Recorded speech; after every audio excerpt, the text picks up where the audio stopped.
Shalom Ubraka, Mishpacha, peace and blessings, family. This is part 2 of Is the Holy Land in Western North America or Southern Africa? So let's talk about geology and let's first talk about the rivers. So there's a fresh lake to salt lake river system described in Scripture, which simply cannot be found in South Africa at all. So this basically cancels out Southern Africa because it's simply not found in Southern Africa at all. And you can say, well, all that stuff dried up, and that's probably a logical argument. It probably is a logical argument. However, because there's no fresh lake to salt lake system in Southern Africa, it's now time to simply compare Western North America to the Middle East. Yeah, I know that this video is not even supposed to even have anything to do with the Middle East. But like I said, Southern Africa just does not have this fresh lake to salt lake river system at all. So I cannot compare it to Southern Africa. So I have to compare it to the Levant, just because that's all I can compare it to. So let's read about it. As we can see in the book of Joshua 18 and 19, this is talking about the territory of Benjamin.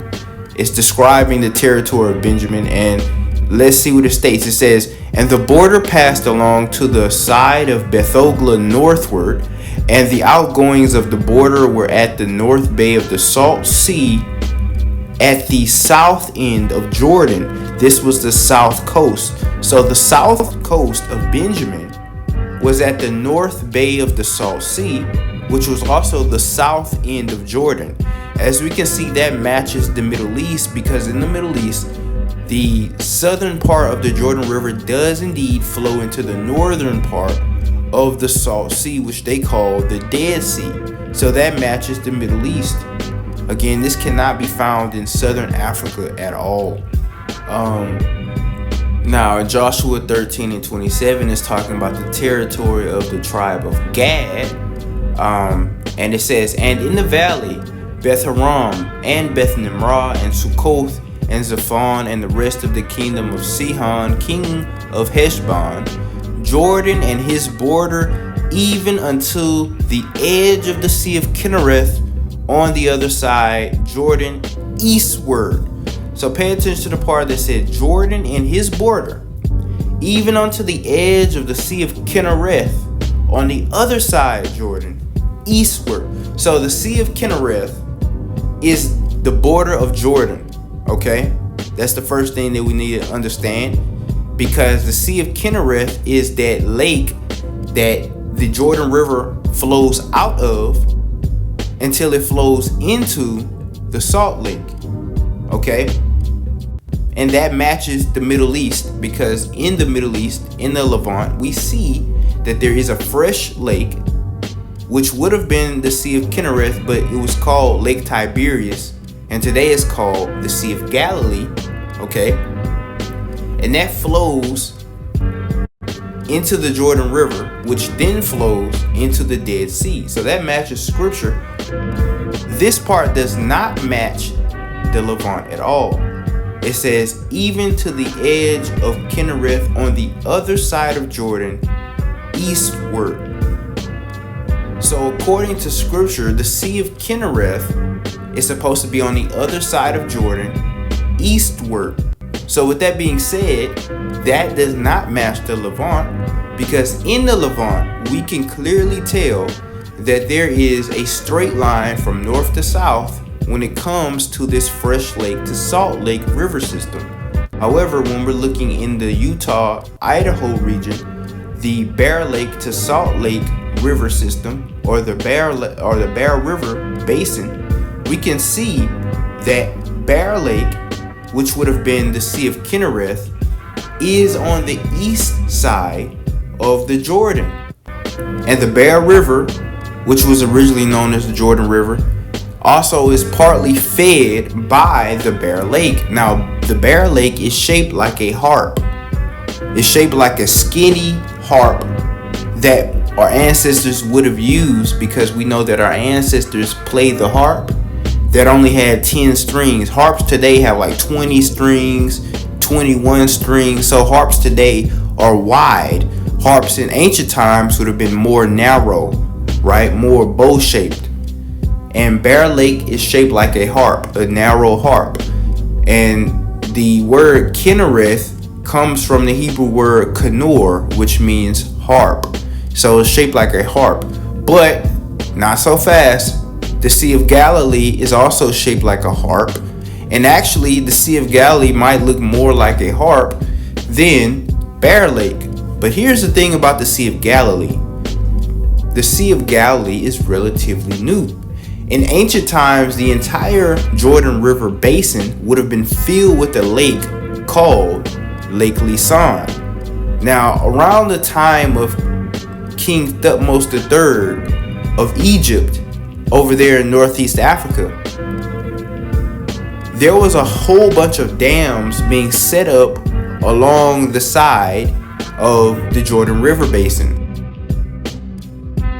Those dams cut off the rivers that flowed into the river basin, which basically stopped the Jordan River basin from filling up with water.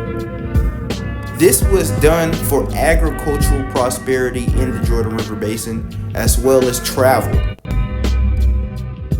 And also, when this happened, the Sea of Galilee went from a salt sea to a fresh sea, simply because the Sea of Galilee has an outlet, and that outlet is the Jordan River. So that salt water would have flowed out of the Sea of Galilee into the Jordan River and into the Dead Sea. Now the Dead Sea has no outlet, so all that water became trapped in the Dead Sea, and the salt accumulates and it stays there and is full of salt water to this day. And we see the same exact thing, the Bear River system, Great Salt Lake system over there in Utah. However, the only difference is that the one in Utah is 100% natural, while the one in the Middle East has been altered by man. Okay, so that's what I have against that river system over there in the Middle East. It is not supposed to look like that. It's supposed to be Lake Lisan. In the Sea of Galilee, there are two man-made structures, which was an ancient attempt to make a bridge to cross the Sea of Galilee. There would be absolutely no reason to do that if the ancient people knew that the Jordan River Valley would be much easier to cross than the Sea of Galilee. But at that time, there was no river valley because the entire area was a lake. So because they wanted to get from one side to another, they tried to cross the sea by creating a bridge. We know that when you construct a bridge, you must start at the shore. And you can tell that the shoreline of the Sea of Galilee has indeed widened. And it used to be much narrower, but because of the damming of the Jordan River, now the Sea of Galilee has widened and swole up. This, of course, shows that at the time of the construction of this ancient incomplete bridge, there was no Jordan River. It was all a lake. Alright, if it wasn't for those dams, the Jordan River Valley would not be a river valley. It would simply been a narrow lake crossing this entire area, and the Sea of Galilee would have been filled with salt. Okay, so it would not be a fresh lake to salt lake. It would have just been a complete salt lake that would have ran through this entire crack in the earth that we call the Jordan River Basin. It's also the lowest elevated area on earth. Okay, so that's what we have to understand. However, just look at how this matches scripture. We have the Sea of Kinnereth, the Sea of the Harp, towards the east end of the Jordan River. Okay, that matches scripture more than the Middle East, as we see. Now also, this river system also included two other rivers that we had to cross before crossing the Jordan River. And these two rivers are the Zered and the Arnon. Deuteronomy chapter 2 and 13. Now rise up, said I, and get you over the brook Zered. And we went over the brook Zered. Now we jump down to 24. Rise ye up, take your journey and pass over the Arnon. Behold, I have given into thy hand Sihon the Amorite, king of Heshbon, and his land. Begin to possess it and contend with him in battle. So this is where we entered the land of Canaan prior to the Jordan River crossing in the opening of the book of Joshua. Because we didn't cross the Jordan River until the book of Joshua, right? But in Deuteronomy, the whole book of Deuteronomy takes place between the Zered and the Arnon, okay? So with that being said, we had to cross these two rivers before we crossed the Jordan. And as we can see in Utah, there are two rivers that are right before the Bear River. So for reference, this is where we were. Right where this circle is, this is where we were in the plain of Moab, south of Mount Nebo and Pisgah, where Moses died. Okay, so if you look at this mountain right here in Utah, that is one of the highest mountains in Utah, and that's where Moses went to look at the land. Okay, but this is where the children of Israel were at the time, and they had to cross two rivers before they crossed the Bear River. So this is where the entire book of Deuteronomy took place. Gad, Reuben, and Eastern Manasseh, they did not have to cross the Bear River because all this was their land. All this right here, all this down here, they took that land. But the other tribes had to cross over. But here's the thing though, in the Middle East, they would have to cross a hell of a lot more than 3 rivers. And also these rivers are canyons. Canyons. Do you think we were crossing entire canyons in the Exodus? Like, be for real for a second. Do you think we were crossing canyons before entering the Jordan River? Now, of course, there is a possibility that those canyons are new. I understand that. We do have to look at all the possibilities. But in the case that these canyons are not new and that these are ancient canyons, it would be impossible for us to cross them. And let's say that these canyons are new. Okay, maybe they weren't even canyons at the time, but there's still more than 2 rivers that they would have to cross before entering the Jordan River. We must put that out there, okay? But the one that we see in Utah, this model right here, it matches scripture perfectly. So the Zered would be the Provo, the Arnon would be the Weber, and the Jordan would be the Bear River. Also, as we know according to scripture, the Jordan River overflows his banks in all the times of harvest. Harvest is in the fall and in the spring, and this river right here, the Bear River, literally overflows its banks in both the fall and the spring, just like scripture says. So that's another thing that you got to think about. The Jordan River in the Middle East, that would have never overflowed its banks because in ancient times, like I told you, it was a lake. The entire thing was a lake. The river is new. It's not even supposed to be there. You understand? And we know that the river is new, archaeologically speaking, because if you look at the city of Jericho, which is, they say, the oldest city in the world over there in the Middle East, that's not the biblical Jericho. That's another city that was built by ancient people of the past. But if you look at that city, it's built on a hill. Why is it built on a hill? At the time, the lake would have went right next to this city of Jericho, and that lake would have overflowed its banks sometimes. That lake would have flooded sometimes due to rains and mountain flow and things of that nature, but it was not a river, okay? The people who lived along the lake had to build their city on a hill to survive, okay? And as you see, that city today is far away from the river. So if that river was always there, they would have no reason to build it on a hill like that. They would have built it closer to the river, because closer to the river, that's easy access to water, that's easy access to fertile land, etc. It would make sense for them to construct this city so far from the river, out in the middle of nowhere,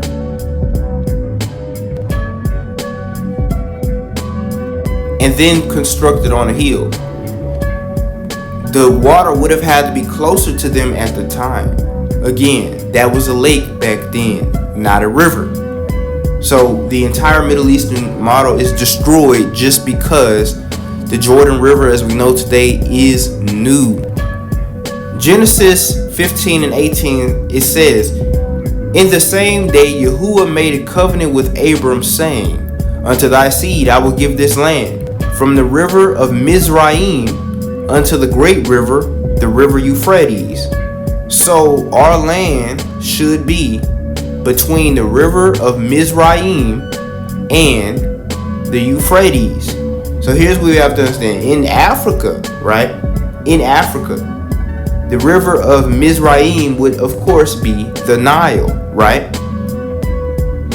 And because of that, the Euphrates would have to be the Congo, because the Congo is the largest river in Africa. Not the longest river, because that would be the Nile, but the Congo is wider than the Nile. So in appearance, it would have looked like it's larger than the Nile.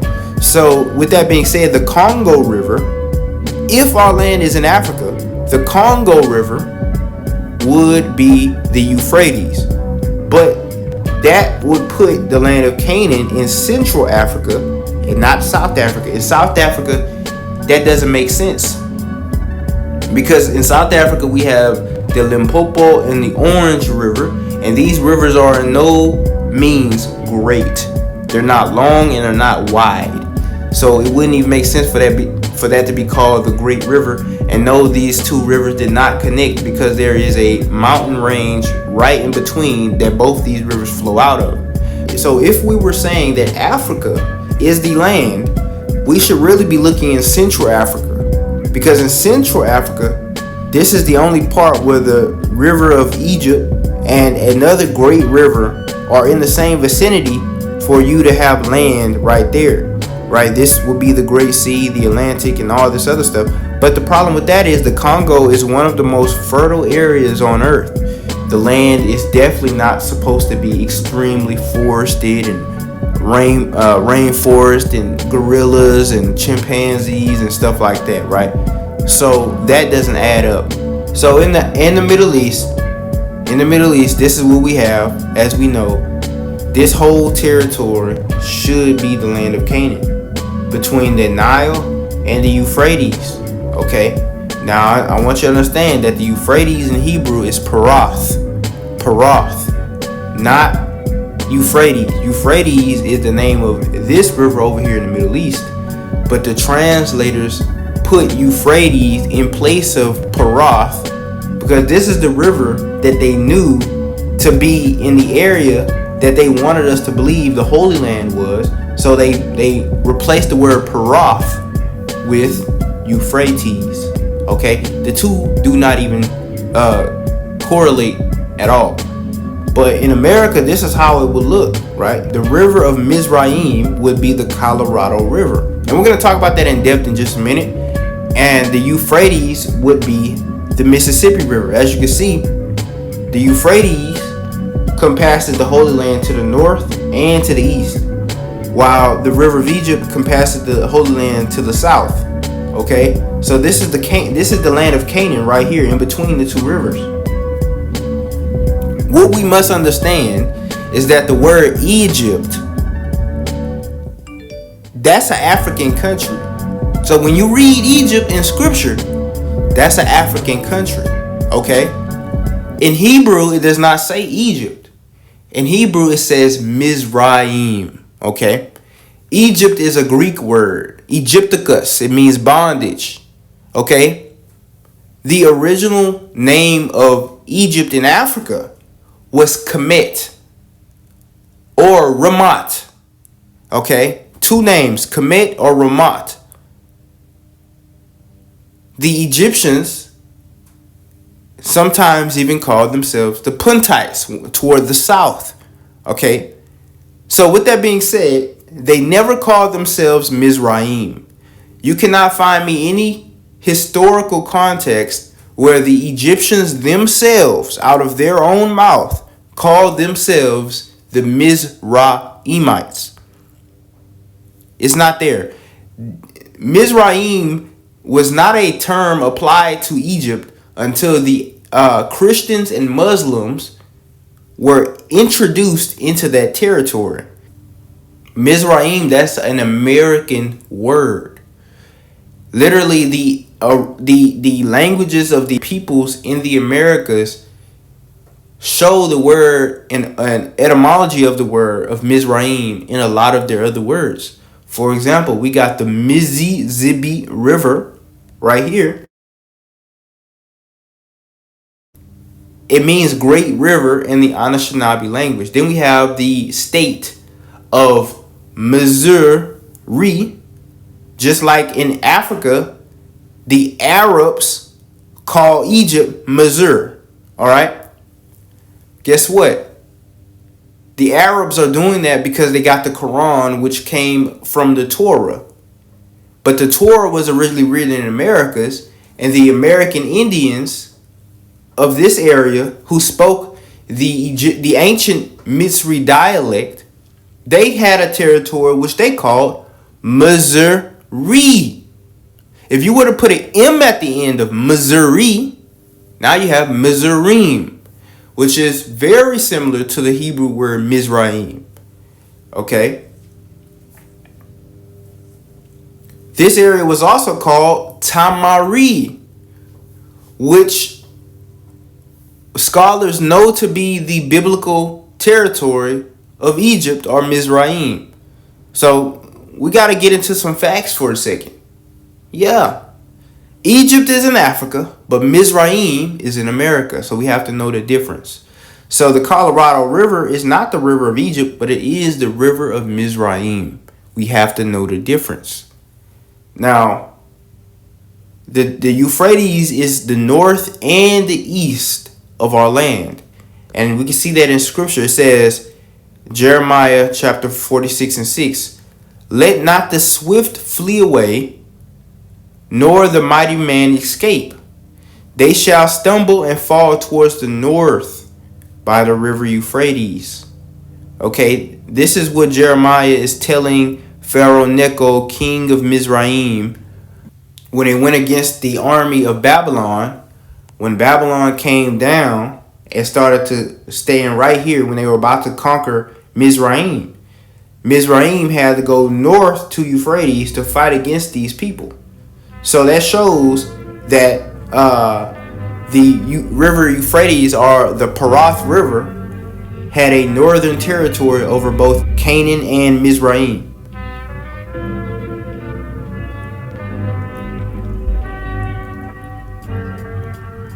We don't see that in the African model because, again, no matter how you put it, there is no great river north of where Canaan would be, whether you have Canaan down here or Canaan up here. Because the river of Egypt is right here, and there is no river north of the river of Egypt in Africa. So you gotta just put it like that to you. And then 1 Chronicles 5:9, it says, and eastward he inhabited until the entering of the wilderness of the river Euphrates, because their cattle were multiplied in the land of Gilead. This is talking about the territory of Gad and Reuben. It says their cattle multiplied, so they start to eventually spread toward the east, all right, towards the river Euphrates. So they start to spread towards this direction, towards the river Euphrates over here. Okay, so with that being said, yes, the river of Euphrates, Parath, should be towards the north and the east of our land, which matches Western North America completely. The problem with this right here is Gad and Reuben would have been in this area right here. It would be almost impossible for them to spread all the way out just so they can have green land for their cattle. It would not even make sense for them to spread their territory towards the Euphrates. They would have not even been able to see the Euphrates because it's so far away. They would have just seen an open, empty desert, and they would have not said in their hearts, oh, let's bring my cattle over here because that's good land for cattle. This is not good land for cattle. It would not make any sense for the children of Gad and Reuben to put their cattle anywhere between here and here. If you try to walk your cattle all the way over here, they're finna die. They're not gonna survive that journey. Also, they would have to spread their boundary all the way to Babylon. So are you telling me that the people of Gad and Reuben intentionally brought their cattle to the Babylonian area, which is around this area? They had to spread it east. They would intentionally bring it to the Babylonian area just so the cattle would have food. Think about the things that scriptures tell you, put it in the Middle East and see it all fall apart. So let's look at the prophecies about the river of Egypt, which is the river of Misraim. I don't know why I put Egypt in this PDF. By the way, if you want to read the complete PDF, go to my Patreon. You can see it on my advanced Patreon tier and my VIP Patreon tier. But I did recently edit this, and I added some new pages to this PDF. If you want to see the updated PDF, and that's on my VIP tier of Patreon. So if you want to get the PDF, all 150 pages of my PDF, then go ahead to my Patreon. It's basically a book. This is basically a book that you can keep just for yourself. If you want to have the PDF to my book, go ahead and get on my VIP Patreon. You can see the updated PDF of this book. But again, I don't know why I put the word Egypt in this PDF instead of Misraim, because we have to understand the difference between Egypt and Misraim. Because if we don't understand the difference between Egypt and Misraim, then we're not going to understand the difference between the Holy Land over here and the Holy Land over there. That was a completely different society. They didn't enslave our ancestors or anything like that. That's a completely different territory. A lot of the mummies, though, those were brought straight from America. A lot of the mummies, they were brought from America. How do I know that? Because they found remains of nicotine and cocaine in their systems, which are two American plants.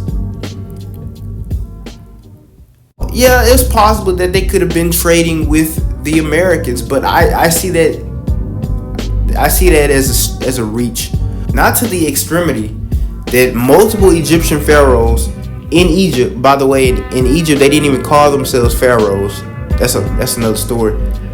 But multiple Egyptian kings, they have cocaine and nicotine in their systems. It just doesn't make sense. The truth is, we're being lied to about a lot of things. Those mummies that they have in the British Museum that they say they got from African Egypt, they really got from somewhere in the Americas. And we know that because there's nicotine and cocaine in their system. That's why King Ramses III is E1B1A, which is an Israelite haplogroup. They got him from America. Guess what?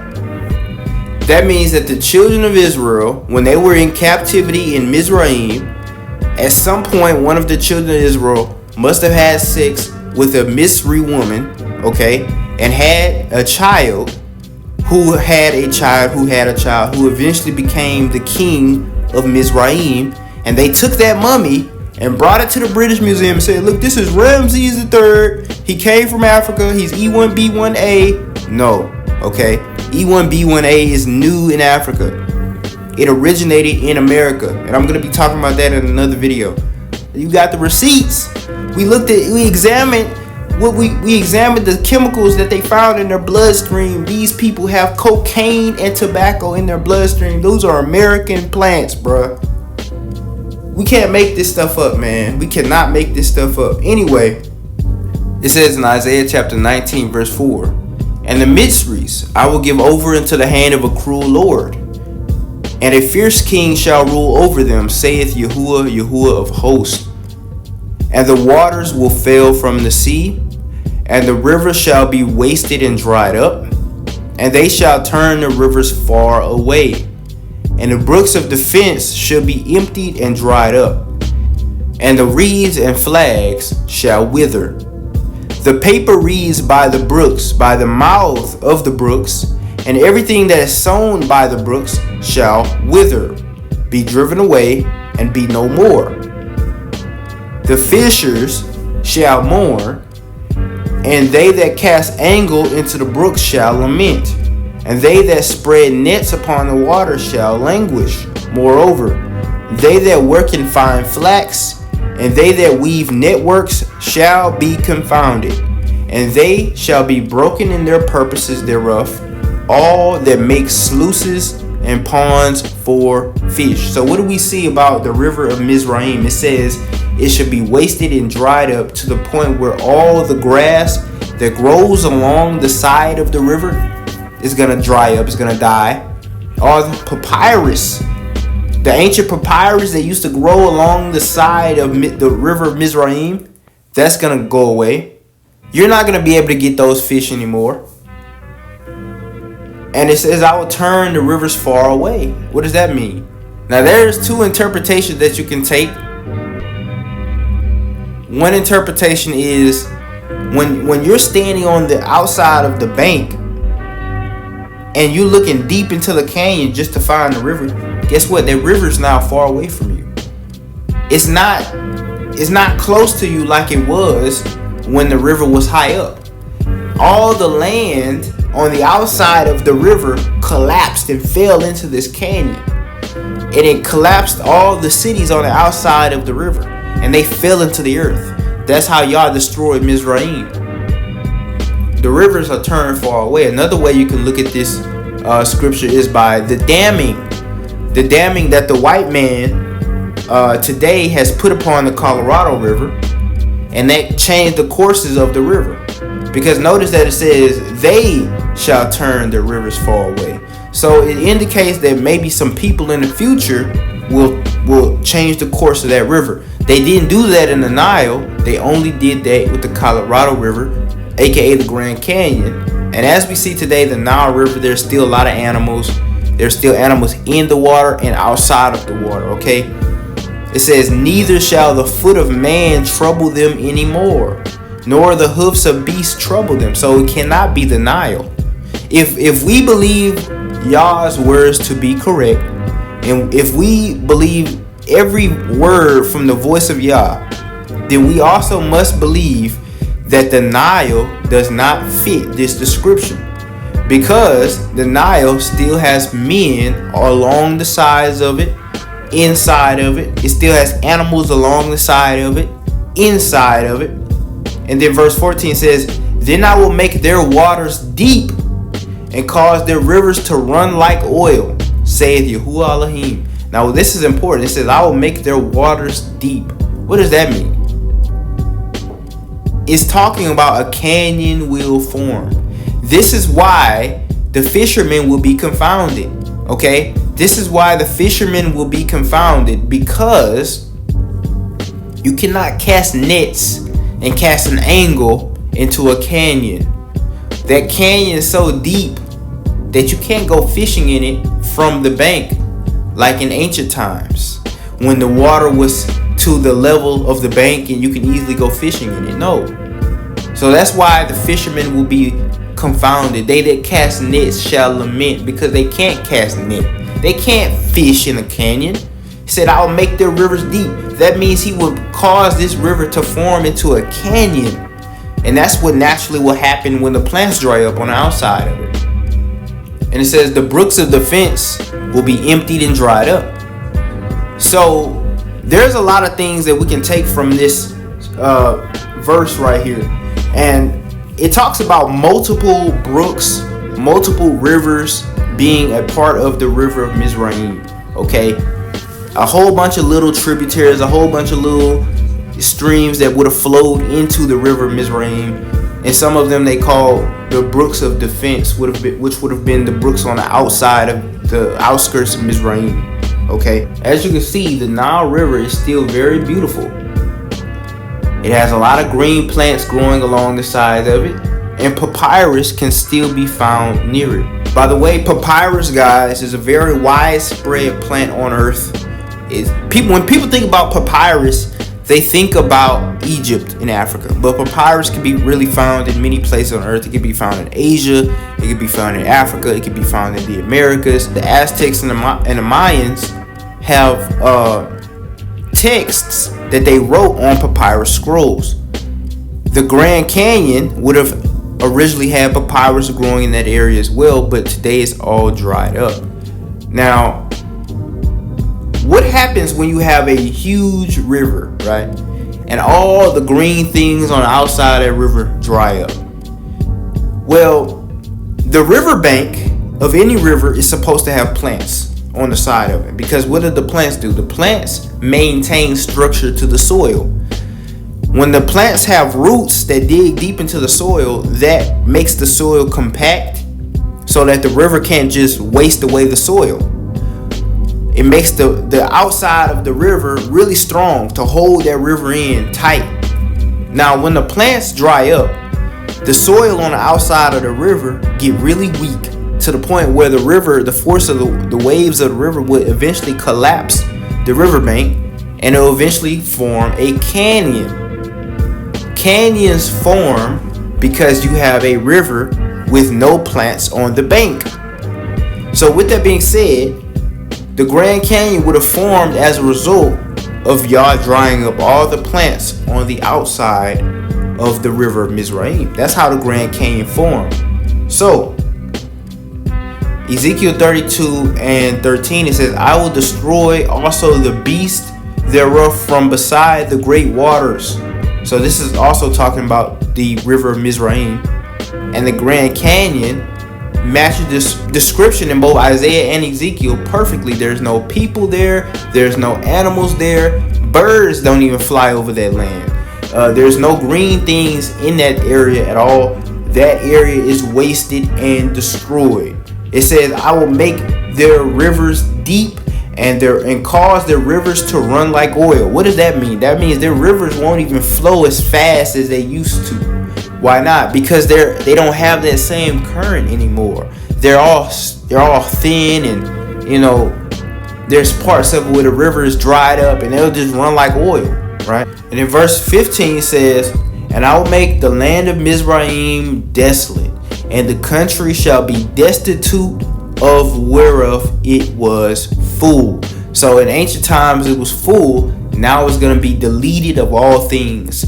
This is because all the civilization was along the rivers, but the river collapsed into this large canyon, a huge canyon. So all the people that lived there, they died because they fell into the earth. It was a huge cataclysm that took place. Look at the Grand Canyon. Look at all that area, man. You can't even show me one green plant in this entire picture. Now, yeah, there are some parts of the Grand Canyon where some green things might be found in little areas. But for the most part, the Grand Canyon is completely dry. Okay?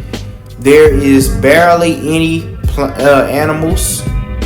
No hoofed animals for sure. There might be found, some little reptiles and spiders and things like that. But for the most part, the Grand Canyon is completely barren. If you look at these pictures of the Grand Canyon all on Google, it's hard to even find birds in the sky, right? So this matches scripture perfectly. See how y'all made the river deep into the earth? See how he got rid of all the plants along the side of the bank? See how if a man goes to the Grand Canyon, why? A person only goes to the Grand Canyon to look at it and to hiss and to be astonished at it, right? People don't live there. People don't say, oh, this is amazing. Let me live here. You can't live here. This is just a place to go for a trip. Anyway, look at the Nile. You can't even tell me one thing that matches what the scripture says. There's people all around it. There's a goddamn bridge over it. I'm pretty sure animals all in these cities like goats and cows and things of that nature. Look. You even see a farm right there. There's still a papyrus business going on in Egypt to this day. It doesn't match scripture at all. The river is not sunk into the earth. They're not turned far away by dams or anything like that. This does not match prophecy.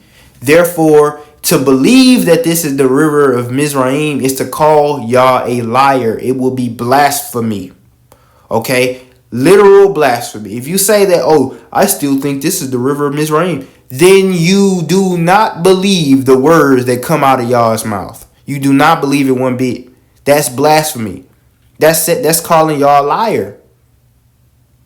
At the end of the day, we have to agree with what Yah says. Let Yah be true and every man a liar. I believe that's in the book of Romans or something, but it's true, right?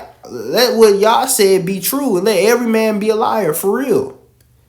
If man says this is the river of Misraim, but Yah said the river of Misraim should look like this, let Yah be true and every man be a liar. That's all I'm going to say. Let's look at the 4 rivers from Eden. Because, the brother said that the Garden of Eden is in South Africa. And there's no 4 rivers in America that matches Eden. And he's right. He's right. Because Eden is not in America. Eden is not in Africa. Eden is not in Europe. Eden is not in Asia. Eden is not in Australia.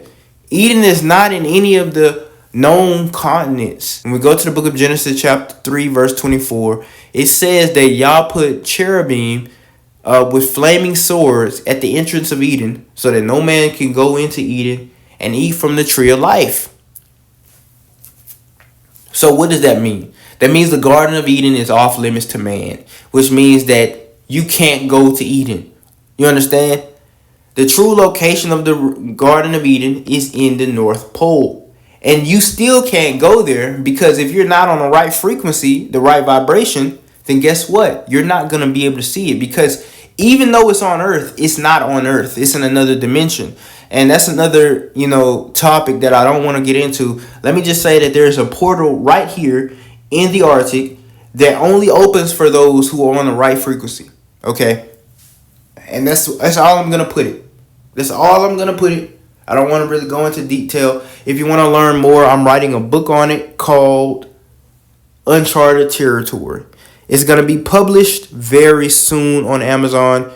It's an amazing book. I'm gonna prove in detail that the Garden of Eden really is in the North Pole. And all the ancient cultures of the earth agree with that statement. Every ancient culture, from India, from Egypt, from Greece, from North America, they all agreed that the Garden of Eden and the origin of mankind was somewhere in the North region. Okay? There are 4 rivers that flow out. Okay? And those 4 rivers form what we see as the seas and the oceans today. But if we look at ancient maps from Gerardus Mercator made this map of the Arctic, of the hidden continents of the Arctic. As you can see, look, let me show you what he did. You see how he made this part blurry? See how he made that part blurry? That's because he's trying to let you know that this does not exist in this dimension. Okay? If you try to go over here, you won't see these lands unless you're on the right frequency and Yah wants you to see it. Gerardus Mercator, he never went to the Arctic to make this map. However, he got this information from spiritual pilgrims who lived in Britain and Norway, who were actually monks who would go up to the tops of mountains in the cold of Scandinavia and meditate and meditate and meditate, fast and pray, constantly separating themselves from all people. And they would be at the top of these mountains preparing to go on their voyage to the north parts. And yes, they were Christians, but they were still able to get their frequency high enough to be able to witness the 4 continents of the north, or aka the sides of the north. Just like it says in scripture, the sides of the north. And then the mountain of God in the middle of that, which is also called Rupris Nigra, which is the reason why all of our compasses point north, because it's a black magnetic rock right in the center of the earth. Now, what's interesting is these were not the only people who knew about the sides of the north. We have mythologies from India, from South China, from Greece, Aztec, Mayan culture, and even Peruvian Incan culture, Babylonian culture, Assyrian culture. They all talk about a land in the north where the gods live and where mankind originated from. Okay, this was not a secret in the ancient world.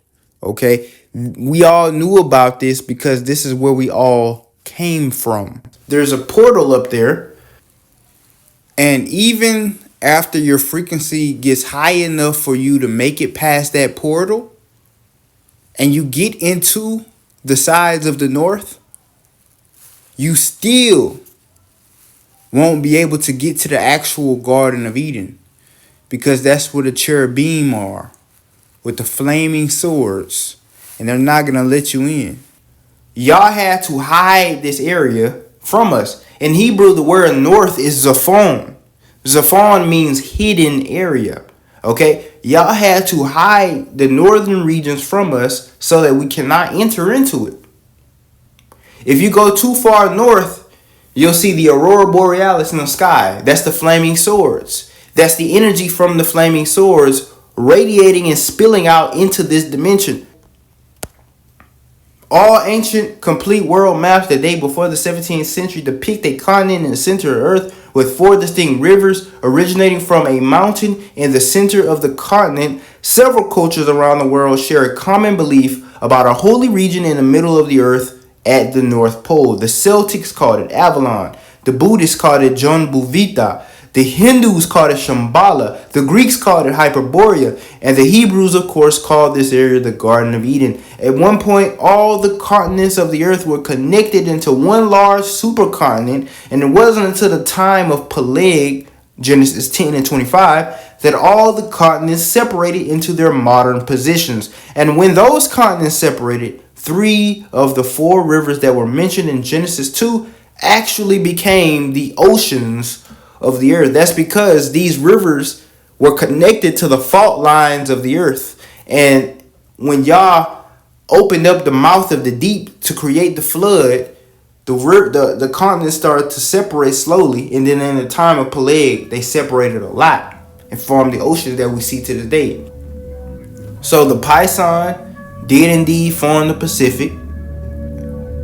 The Atlantic Ocean was indeed formed by the Hideko and the Gihon, and I have a lot of evidence on that I really don't have time to sit up here and prove right now. Okay, I have a lot of evidence on that. It's in my book, and I also have it in several of my videos. And I'm gonna make another separate video just about the Garden of Eden and just about these rivers. Let me just give you one little piece of proof. For example, according to the book of Jasher, the Gihon River became an ocean. It says it right there in the book of Jasher. So if the Gihon River became an ocean, then maybe the Hideko, maybe the Python, right? But the Euphrates did not, because y'all had to make sure that those 2 land masses were connected, because Abraham was on the other side of Euphrates and he wanted him to get to Canaan. So he didn't want to separate those 2, because it would be impossible for him to get to his destination. So if it wasn't for Abraham, Eastern North America and Western North America would have been 2 different continents. Trust and believe. All of these rivers were on fault lines of the earth. And the Euphrates River is on the Madrid fault line. The Euphrates River, the Parath River, aka the Mississippi River. Now let's talk about the landscape of the Holy Land, right? Western North America is the driest and least populous part of habitable North America. Leviticus 26 and 20, and your strength shall be spent in vain, and your land shall not yield her increase, neither shall the trees of the land yield their fruits. Deuteronomy 28 and 24. Yahuwah shall make the rain of thy land powder and dust. From heaven it shall come down upon thee until thou be destroyed. And as you know, the Holy Land, Western North America, dust storms happen all the time out there. And this looks pretty crazy. Imagine being inside of something like that. That's wild.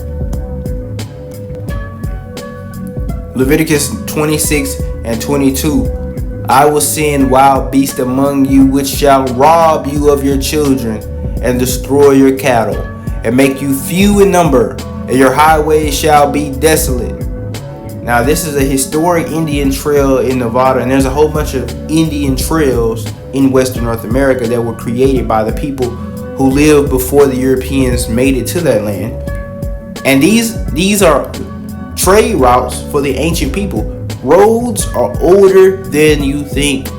All roads are older than you think. Even highways that we drive on every day used to be little dirt roads that were created by people who lived thousands of years before us.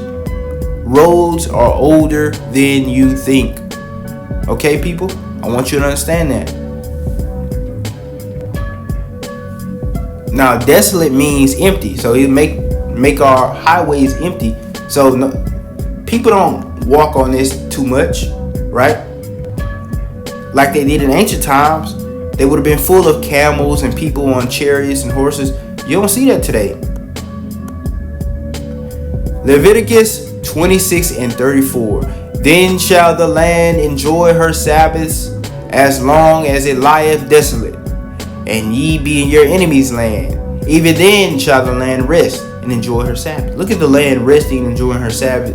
Right here, these are two yucca plants which make a yucca fruit under the ground, also known as the cassava, and you can make it into delicious food. You know what I'm saying? There's a lot of cactus over here with cactus fruit, and all that fruit, nobody's coming to pick it.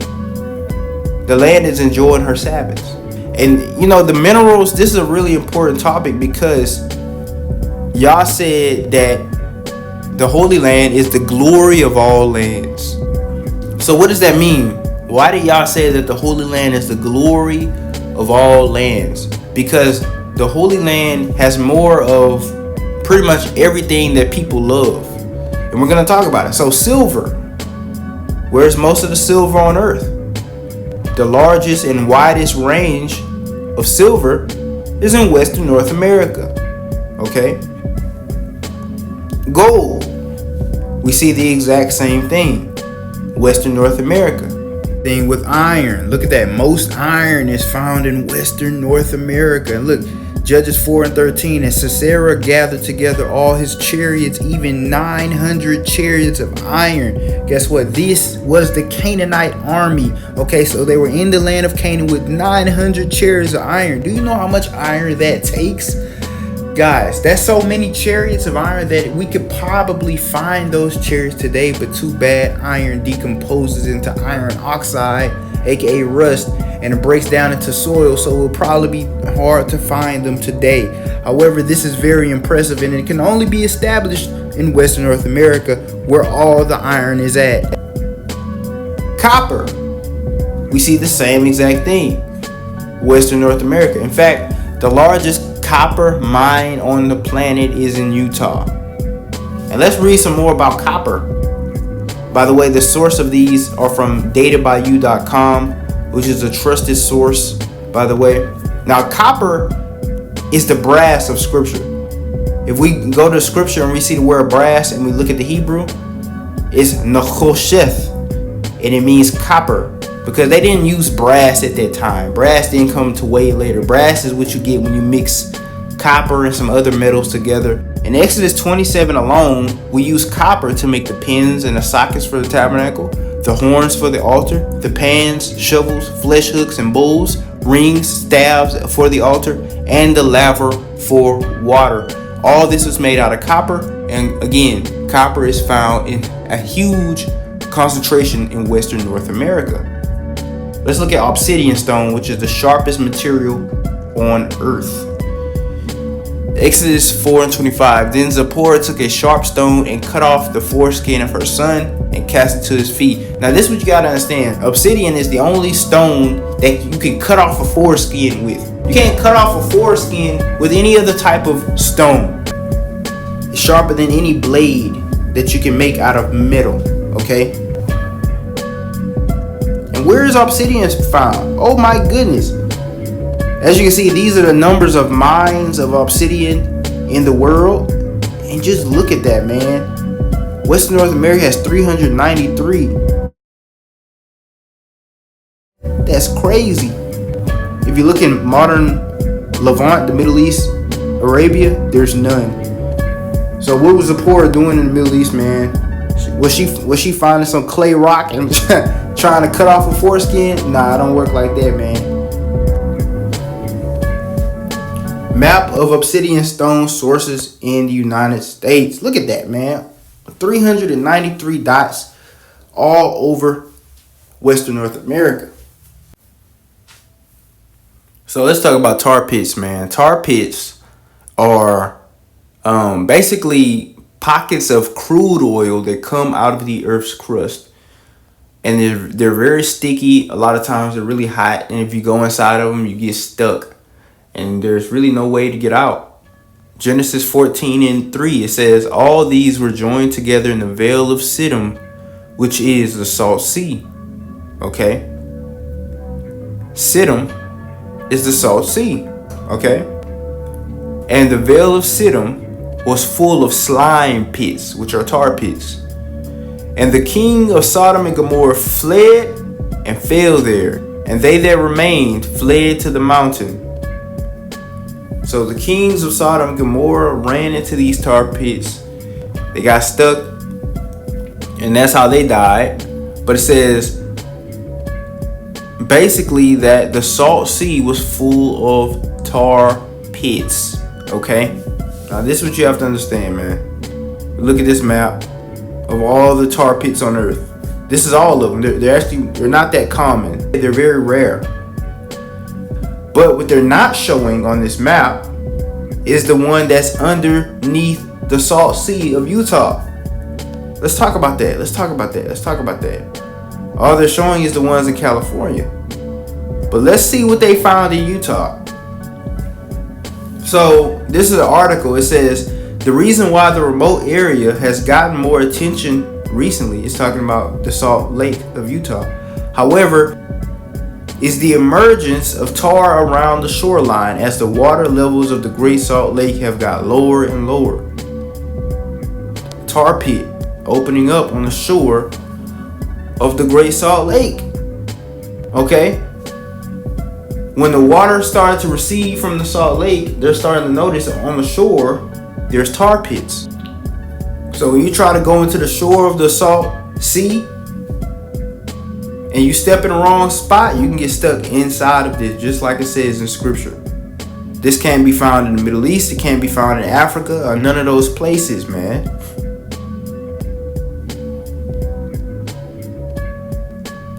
Now let's talk about springs. Springs are very important because we know that in Scripture there's a whole bunch of springs. Let's talk about springs and wells all the time. Springs form when basically the heat of volcanoes heat up the groundwater and causes them to push up out of the earth due to the pressure. And they come running out of the earth and they create rivers and things like that. Now here's what we have to understand. Springs are more common along chaotic tectonic plates. So the area on Earth that has the most springs, period, is Japan. Let me just put it to you like that. Japan has more springs than any other place on Earth. It has 3,000 springs on one island. You can look that up. It's a fact. Now, if you see on this map, with that being said, Japan is yellow, right? And Western North America is also yellow. So what is that telling us? That's telling us that Japan and Western North America both have the most springs on Earth because they're sitting on the same tectonic fault line. That Pacific plate, right? You know, Japan has a lot of tsunamis and stuff because it's very chaotic on that side. It's called a ring of fire, okay? What pissed me off is the fact that the editor who made this map got the map key wrong. The 2 should be at the bottom, the 7 should be at the top. And how do I know that? Because look at what they're telling you. Look, if you look at it and read it, it says the logarithmic number of springs per kilometer. So you're telling me Japan has only a logarithmic value of 2 springs per kilometer, which is 0.3 springs per kilometer, while places like the dead smack middle of the Sahara Desert, which has absolutely no springs, has a logarithmic value of 7 springs per kilometer, which is 0.8 springs per kilometer. Ridiculous. the editor made a mistake, and then the people who put this on Google and put other versions of this on Google, they all have the same mistake, bruh. Which shows that scientists, they're flawed humans just like everybody else, but the editing team and the people who put this on Google, they didn't even think to question the math. They didn't even think to calculate the math themselves and say, oh look, you have a problem. Because you know, people just believe everything that these scientists put out, which is sad. They accidentally got the map key backwards, man. Look at this, it's backwards. By the way, the same source made all these maps, the same source, okay? And it's crazy because, like, what the hell? We know that Eastern North America doesn't have as many springs compared to Western North America. And we have Eastern North America blue, Western North America yellow. And it's, according to the map key, blue is a logarithmic value of 5 springs per kilometer, while yellow is a logarithmic value of 2 springs per kilometer, which, as we know, is the opposite of what we see in real life. But just know that yellow means more springs. And we see that Western North America has a huge area of springs, man. This is important. Important. America is looking like Japan, and as we know, Japan has more springs than anywhere else on the planet. Now we got geysers, guys. Geysers. What are geysers? Geysers are simply a type of hot spring, of course. However, the only difference is they are extremely pressurized to the point where they literally shoot up out of the earth. They don't just come flowing out of the ground peacefully and calmly like a regular spring. They actually come shooting up out of the earth. And, you know, in our Bibles, we don't see the word geyser there. However, that's because we're looking at translations. When we go into the Hebrew text and we learn Hebrew, we'll see that in the territory of Naphtali, there was a city called Hamath, which means hot springs. And next to that city, there was also a city called Rokak, which means to spit up. So why would a city be called to spit up? I don't know. But context will tell us that it may be, just maybe, if it borders a city called Hot Springs, then maybe this city has geysers. Maybe the water comes spitting up out of the ground. So with that being said, that's actually really good because geysers increase your lifespan. If you live around geysers, they pump out an extreme amount of negative ions. Do your research on your own about the benefits of negative ions to the mind, body, and soul. Okay, I talked about that in my other videos, and it's a quick little Google search to see all the benefits of negative ions. It's a lot, okay? Let me just say it increases your mood, immune system, energy levels, and overall life expectancy. Western North America alone, okay, we have most of the geysers of the world. This is including active and dormant geysers, okay? And Western North America has a lot. And as you see, Africa, there's only a little bit of them. None of the countries of Southern Africa, okay? And then when we look at Asia, this is the second most. And you can already see that Western North America has 3.5 times more springs than Asia, which comes in second place. It's crazy that Western North America has more geysers than entire continents, and Western North America is only a piece of a continent, guys. Now we see why Western North America is called the glory of all lands. It literally increases your lifespan. So this is why this land was chosen by Yah. Think about Yah, the creator of all the universe, the stars and the expanses of the universe to the deepest parts of the abyss. And then he looked at earth, and then he looked at a little piece of land in the Middle East and said, this is the Holy Land. For no reason, doesn't have resources or anything. He just said, this is the Holy Land. No. Western North America has the resources. Western North America increases your life expectancy, increases your auric field, increases your frequency. It has a lot of negative ions from all those springs, waterfalls, geysers, okay? And then on top of that, a lot of volcanoes. The volcanoes did not have any deadly eruptions in the ancient times, but scripture says that the mountains was smoking. Volcanic smoke is filled with microscopic crystals. You're literally breathing in and being surrounded by microscopic crystals, which is literally raising your frequency. And then there's crystals all in the ground around you. The ground is full of gold, iron, silver, and copper. These are all highly electromagnetic substances which will raise the vibration of your body. Do you understand that this is literally holy ground? This is the highest frequency piece of earth on earth. This is the land that caused my brother to come out of depression. You understand? My brother was depressed all the years of his teenage life. He went to Salt Lake City, Utah. Now he's happy for the first time. Now he said he believes in God for the first time. He increased patience. He increased his faith. I'm telling you guys, this is the Holy Land. That Western North America is the Holy Land. It will increase your life expectancy. Go out there and you'll see. This is no joke. Why is the happiest religion on earth Mormonism? Not because of what Mormonism teaches, but because of where Mormons live. Where do Mormons live? Western North America. That's why Mormonism is considered the happiest religion on earth. People don't even understand this. I'm trying to break this down to my people, and my people think I'm crazy. Western North America is the Holy Land.